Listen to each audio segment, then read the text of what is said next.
Recording by Linda Dodge. Second Landing by Floyd, Wallace. A gentle fancy for the Christmas season. An oft-told tale with a wistful twistful of something that left the earth with a wing and a prayer.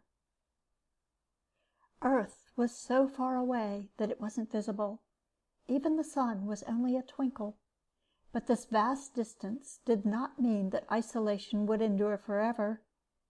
Instruments within the ship intercepted radio broadcast, and within the hour early TV signals.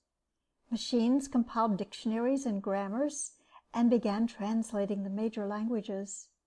The history of the planet was tabulated as facts became available. The course of the ship changed slightly. It was not much out of the way to swing nearer Earth. For 2 days the two within the ship listened and watched with little comment. They had to decide soon. "We've got to make or break," said the first alien. "You know what I'm in favor of," said the second. "I can guess," said Ethaniel, who had spoken first. "This place is a complete mess. They have never done anything except fight each other and invent better weapons." "It's not what they've done," said Bal, the second alien. "It's what they're going to do with that big bomb." "The more reason for stopping," said Ethaniel. "The big bomb can destroy them. Without our help, they may just do that." "I may remind you that in 2 months, 29 days, we're due in Willifors," said Bal. "Without looking at the charts, I can tell you we still have more than 100 light years to go." "A week. We can spare a week and still get there on time." "A week," said Bal, "to settle their problems? They've had 2 world wars in 1 generation, and that the third and final one is coming up. You can't help feeling in everything they do." "It won't take much," said Ethaniel. "The wrong diplomatic move or a trigger-happy soldier could set it off, and it wouldn't have to be deliberate. A meteor shower could pass over, and their clumsy instruments could interpret that as an all-out enemy attack." "Too bad," said Bal. "We'll just have to forget there ever was such a planet as Earth." "Could you forget so many people?" "I'm doing it," said Bal. "Just give them a little time, and they won't be here to remind me that I have a conscience." "My memory isn't convenient," said Ethaniel. "I ask you to look at them." Bal rustled, flicking the screen intently. "Very much like ourselves," he said at last. "A bit shorter, perhaps. Most certainly incomplete, except for the one thing they lack. And that's quite odd. They seem exactly like us. Is that what you wanted me to say?" "It is. The fact that they are an incomplete version of ourselves touches me. They actually seem defenseless, though I suppose they're not." "Tough," said Bal. "Nothing we can do about it." "There is. We can give them a week." "In a week we cannot negate their entire history. We can't begin to undo the effect of the big bomb." "You can't tell," said Ethaniel. "We can look things over." "And then what? How much of authority do we have?" "Very little," conceded Ethaniel. 2 minor officials on the way to Willifors, and we run directly into a problem no one knew existed." "And when we get to Willifors, we'll be busy. It will be a long time before anyone comes this way again." "A very long time. There's nothing in this region of space our people want," said Ethaniel. "And how long can Earth last? 10 years? Even 10 months? The tension is building by the hour." "What can I say?" said Bal. "I suppose we can stop and look them over. We're not committing ourselves by looking." They went much closer to Earth, not intending to commit themselves. For a day they circled the planet, avoiding radar detection, which for them was not difficult, testing and sampling. Finally, Ethaniel looked up from the monitor screen. "Any conclusions?" "What's there to think? It's worse than I imagined." "In what way?" "Well, we knew they had the big bomb. Atmospheric analysis showed that as far away as we were." "I know." "We also knew that they could deliver the big bomb, presumably by some sort of aircraft." "That was almost a certainty. They'd have no use for the big bomb without aircraft."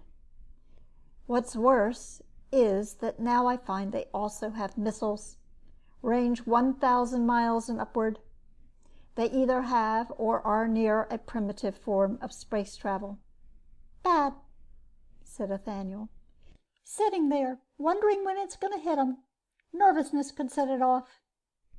It could, and the missiles make it worse, said Bal. What did you find out at your end?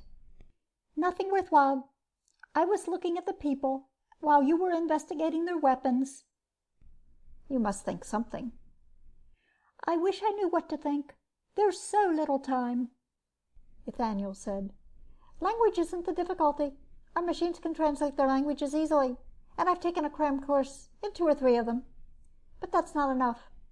Looking at a few plays, listening to advertisements, music, news bulletins. I should go down and live among them, read books, talk to scholars, work with them, play. You could do that, and you'd really get to know them, but that takes time, and we don't have it. I realize that. A flat yes or no, said Bal. No, we can't help them, said Nathaniel. There is nothing we can do for them, but we have to try. Sure, I knew it before we started, said Bal. It's happened before. We take the trouble to find out what a people are like. When we can't help them, we feel bad. It's going to be like that again. He rose and stretched. Well, give me an hour to think of some way of going at it. It was longer than that before they met again. In the meantime, the big ship moved closer to Earth. They no longer needed their instruments to see it. The planet revolved outside vision ports. The southern plains were green, coursed with rivers. The oceans were blue, and much of the northern hemisphere was glistening white. Ragged clouds covered the pole, and a dirty pall spread over the mid-regions of the north. I haven't thought of anything brilliant, said Nathaniel. Nor I, said Bal. We're going to have to go down there cold, and it will be cold. Yes, it's their winter. I did have an idea, said Bal. What about going down as supernatural beings? Hardly, said Nathaniel. 100 years ago it might have worked. Today they have satellites. They are not primitives. I suppose you're right, said Bal. I did think we ought to take advantage of our physical differences. If we could, I'd be all for it. But these people are rough and desperate. They wouldn't be fooled by anything that crude. Well, you're calling it, said Bal. All right, said Nathaniel. You take one side, I'll take the other. We'll tell them bluntly what they have to do if they're going to survive, how they can keep their planet in one piece so they can live on it. Oh, that'll go over big. Advice is always popular. Can't help it. That's all we have time for. Special instructions? None. We leave the ship here and go down in separate landing craft. You can talk with me any time you want through our communications, but don't unless you have to. They can't intercept the beams we use. They can't. Even if they did, they wouldn't know what to do with our language. I want them to think that we don't need to talk things over. I get it. Makes us seem better than we are. They think we know exactly what we're doing, even though we don't. If we're lucky, they'll think that. Bal looked out of the port at the planet below. It's going to be cold where I'm going. You too. Sure we don't want to change our plans and land in the southern hemisphere? It's summer there. I'm afraid not. The great powers are in the north. They are the ones we have to reach to do the job. Yeah, but I was thinking of that holiday you mentioned. We'll be running straight into it. That won't help us any. I know. They don't like their holidays interrupted. It can't be helped. We can't wait until it's over. I'm aware of that, said Bal. Fill me in on the holiday. Anything I ought to know? Perhaps religious in origin, that's so? It was religious long time ago, said Nathaniel. I didn't learn anything exact from radio and TV. Now it seems to be chiefly a time for eating, office parties, and selling merchandise. I see. It has become a business holiday. That's a good description. I didn't get as much of it as I ought to have had. I've been busy studying the people, and they're hard to pin down. I see. I was thinking that there might be some way we could tie ourselves in with this holiday, make it work for us. If there is, I haven't thought of it. You ought to know. You're running this one. Bal looked down at the planet. Clouds were beginning to form at the twilight edge. I hate to go down and leave this ship up here with no one in it. They can't touch it. No matter how they develop in the next 100 years, they still won't be able to get in it or damage it in any way. It's myself I'm thinking about there. Down there, alone. I'll be with you, on the other side of Earth. That's not very close. I'd like it better if there was someone in the ship to bring it down in a hurry if things get rough. They don't think much of each other, and I don't imagine they'll like aliens any better. They may be unfriendly, Nathaniel acknowledged. Now he switched a monitor screen until he looked at the slope of a mountain. It was snowing, and men were cutting small green trees in the snow. I've thought of a trick. If it saves my neck, I'm for it. I don't guarantee anything, said Nathaniel. This is what I was thinking of. Instead of hiding the ship against the sun, where there's a little chance it will be seen, we'll make sure that they do see it. Let's take it around to the night side of the planet and light it up. Say, pretty good, said Val. They can't imagine we'd light up an unmanned ship, said Nathaniel. Even if the thought should occur to one of them, they'll have no way of checking it. Also, they won't be eager to harm us with our ship shining down on them. That's thinking, said Val, moving to the controls. I'll move the ship over where they can see it best, and then I'll light it up. I'll really light it up. Don't spare power. Don't worry about that. They'll see it. Everybody on Earth will see it. Later, with the ship in position, glowing against the darkness of space, pulsating with light, Val said, "You know, I feel better about this. We may pull it off. Lighting the ship may be just the help we need." "It's not we who need help, but the people of Earth," said Nathaniel. "See you in 5 days." With that, he entered a small landing craft, which left a faintly luminescent trail as it plunged toward the Earth. As soon as it was safe to do so, Val left in another craft, heading for the other side of the planet. And the spaceship circled Earth, unmanned, blazing and pulsing with light. No star in the winter skies of the planet below could equal it in brilliancy.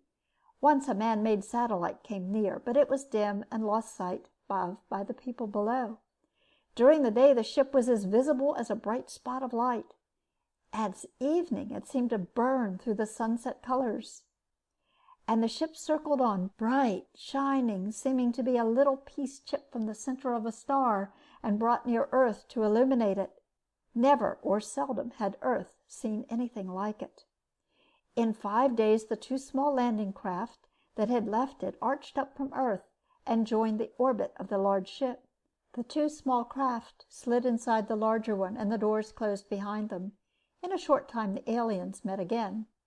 "We did it," said Val exultantly as he came in. "I don't know how we did it, and I thought we were going to fail, but at the last minute they came through." Nathaniel smiled. "I'm tired," he said, rustling. "Me too, but mostly I'm cold," said Val, shivering. "Snow, nothing but snow wherever I went. Miserable climate. And yet you had me go out walking after that first day." "From my own experience, it seemed to be a good idea," said Nathaniel. "If I went out walking one day, I noticed that the next day the officials were much more cooperative. If it worked for me, I thought it might help you." "I did. I don't know why, but it did," said Val. "Anyway, this agreement that they made isn't the best, but I think it will keep them from destroying themselves." "It's as much as we can expect," said Nathaniel. "They may have small wars after this, but never the big one. In 50 or 100 years, we can come back and see how much they've learned." "I'm not sure I want to," said Val. "Say, what's an angel?" "Why?" "When I went out walking, people stopped to look. Some knelt in the snow and called me an angel." "Something like that happened to me," said Nathaniel. "I didn't get it, but I didn't let it upset me," said Val. "I smiled at them and went right about my business." He shivered again. "It was always cold. I walked out, but sometimes I flew back. I hope that was all right." In the cabin, Val spread his great wings. Renaissance painters had never seen his like, but knew exactly how he looked. In their paintings, they had pictured him innumerable times. "I don't think it hurt us that you flew," said Nathaniel. "I did so myself occasionally." "But don't you know what an angel is?" "No, I didn't have time to find out. Some creature of their folklore, I suppose. You know, Except for our wings, they're very much like ourselves. Their legends are bound to resemble ours. Sure, said Belle. Anyway, peace on Earth. End of Second Landing by Floyd Wallace.